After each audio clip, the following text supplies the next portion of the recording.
Hola amigas y amigos, ¿cómo estás? Me da mucho gusto volver a saludarte y espero que te encuentres muy bien.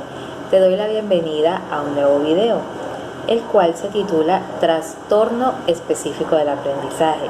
Como su nombre lo dice, es una dificultad en el aprendizaje y en la utilización de las aptitudes académicas.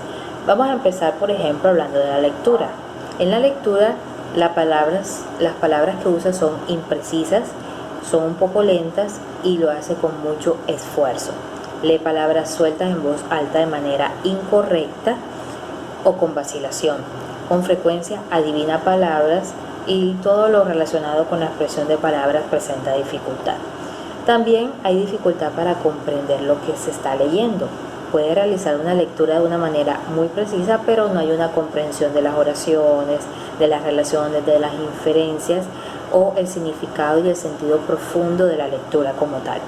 También hay dificultades ortográficas, ya sea por omitir, por añadir o por sustituir vocales o consonantes. Hay dificultades en la expresión escrita. Hace múltiples errores gramaticales o de puntuación en una oración. Organiza mal un párrafo y la expresión escrita de ideas no es muy clara. Tiene dificultades para lo que es numérico, para las matemáticas, para el cálculo, ¿sí? Comprende mal los números, su magnitud, sus relaciones. Cuenta con los deditos, por ejemplo, para realizar una suma de un dígito, en lugar de acudir a la operación de manera cerebral, de manera de memoria, de hacer el proceso neurológico como tal, como debería hacerlo en su etapa de desarrollo y la edad cronológica en la que se encuentra.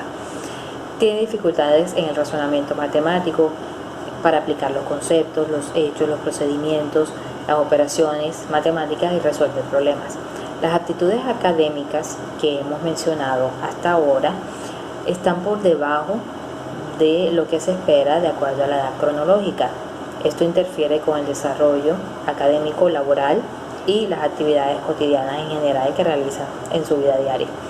Las dificultades en el aprendizaje comienzan en la edad escolar, pero pueden no manifestarse totalmente sino hasta cuando las exigencias del medio así lo permiten.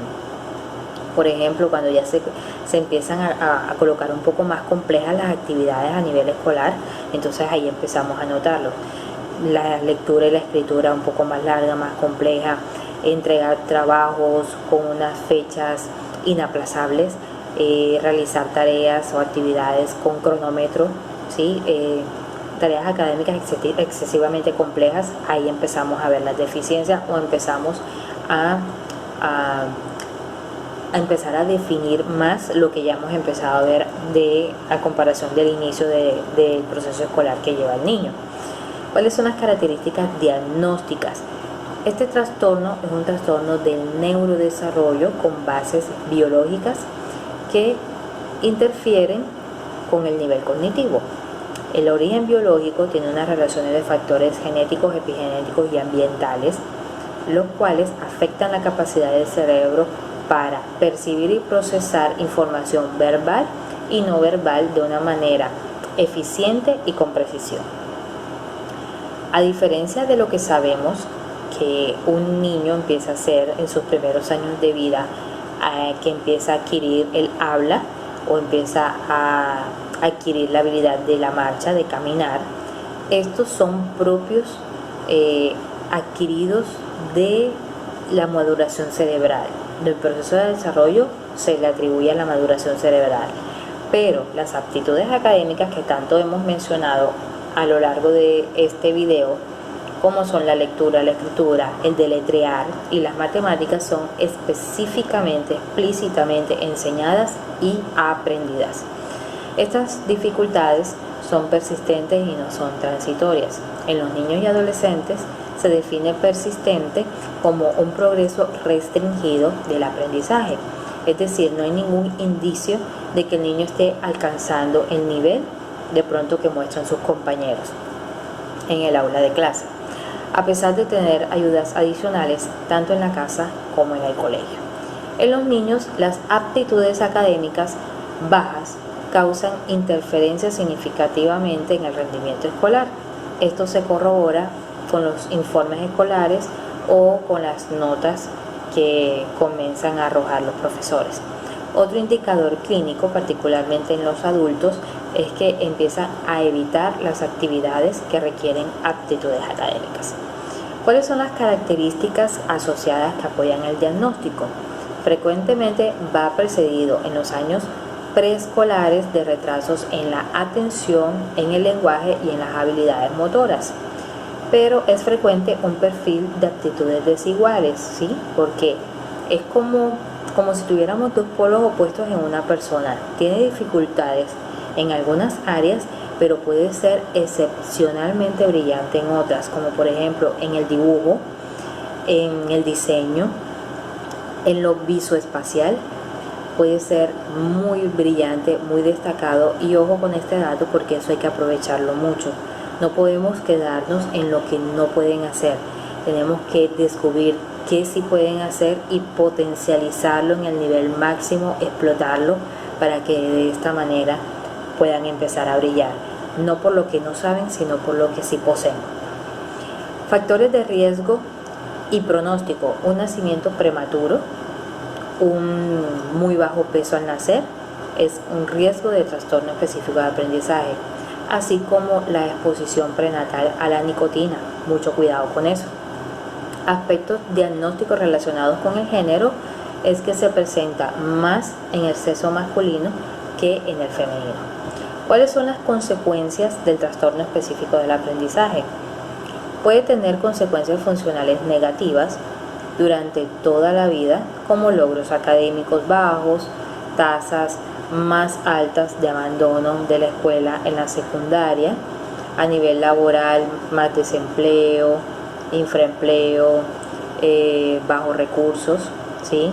Esto afecta mucho la salud mental, puede llevar a las personas a una depresión, de hecho a intentos de suicidio, ¿sí? Por lo tanto, deben gozar de mucho apoyo, mucho acompañamiento, mucha aceptación, mucho amor por parte de las personas que los rodean. ¿Qué hacer en estos casos? Como siempre les he mencionado, como padres y adultos responsables tenemos el deber de brindar bienestar y calidad de vida desde que el bebé se encuentra en el vientre, ¿sí? Tenemos que estar muy atentos a su proceso de desarrollo. Cualquier signo o señal de alarma nos tiene que timbrar para buscar ayuda, tocar puertas a los especialistas y profesionales que pueden apoyarnos en este proceso, ¿ok? Este video realmente, como todos los videos, está diseñado para que nos empecemos a educar un poco más, para que seamos menos ignorantes en estos temas de las diferencias, ¿sí? Porque precisamente a nivel social, cuando un niño se siente muy diferente a los demás, a lo que comúnmente se conoce como normal, entonces es cuando empiezan las dificultades a nivel mental, a afectar la autoestima, el autoconcepto que se empieza a crear es muy negativo, y entonces tenemos las consecuencias como la depresión y los intentos de suicidio, ¿sí? Las comparaciones son engorrosas, pero los padres y los adultos, como el niño a esa edad, en los inicios, de pronto no tiene esa capacidad para razonar y valerse por sí mismo y depende 100% de nosotros somos los responsables de identificar si su proceso de desarrollo va de una manera adecuada, ¿sí? Si yo veo que Pedrito, que tiene la misma edad de mi hijo, ya habla, pero mi hijo balbucea, esto debe alarmarme, me está diciendo algo. Si Juanito tiene buen agarre del lápiz, pero mi hijo todavía no, algo me está diciendo, ¿sí? Eso es una forma de expresarse el cerebro, el cuerpo, todo lo que somos, de hablar y de comunicar que algo en nosotros no está funcionando de igual manera que los demás, sin significar que tengamos que ser todos iguales. Al contrario, tenemos que basarnos en que estas diferencias que tenemos pueden ser muy positivas, porque si alguien es muy funcional en algún aspecto, otro lo puede ser en otro, como lo mencionaba ahorita, si son brillantes en la cuestión del dibujo, el diseño y lo visoespacial, entonces en eso es lo que nos tenemos que concentrar, ¿sí? Debemos dar mucho amor, mucho respaldo, mucho acompañamiento, tanto en la familia como en el colegio. Los colegios deben avanzar un poco más, actualizarse para estar preparados para recibir este tipo de niños y saberlos intervenir, saber trabajarlos, saber brindarles lo que realmente necesitan. Deben estar en constante capacitación, deben contar ojalá en su equipo de trabajo con educadores especiales que los apoyen para saber de qué manera transmitir el conocimiento y la educación, para no aislarlos, no rechazarlos, sino incluirlos y darles, como lo decía ahorita, lo que su trastorno necesita. La persona, cuando ya tiene un recorrido, un acompañamiento y ya de pronto es un adolescente o un adulto, debe aceptar y hacer el trastorno parte de su vida, hacerlo su amigo, ¿sí? Aprender a vivir con el trastorno, aprender a manejarlo, aprender a trabajarlo y aprender a descubrir que no todo es negativo, que tiene que fijarse más en sus fortalezas, en sus capacidades, virtudes y cualidades, que todos las tenemos, y que es eso lo que tiene que empezar a potencializar y brillar para que lo del trastorno no sea lo que lo defina, ¿sí? Bueno, hasta aquí llegó mi video. Espero que te haya servido la información. Compártelo para que otras personas se puedan bendecir con esta información y todos nos eduquemos con de pronto estos temas que son un poco desconocidos a nivel social. Si te gusta, demuéstramelo con muchos likes.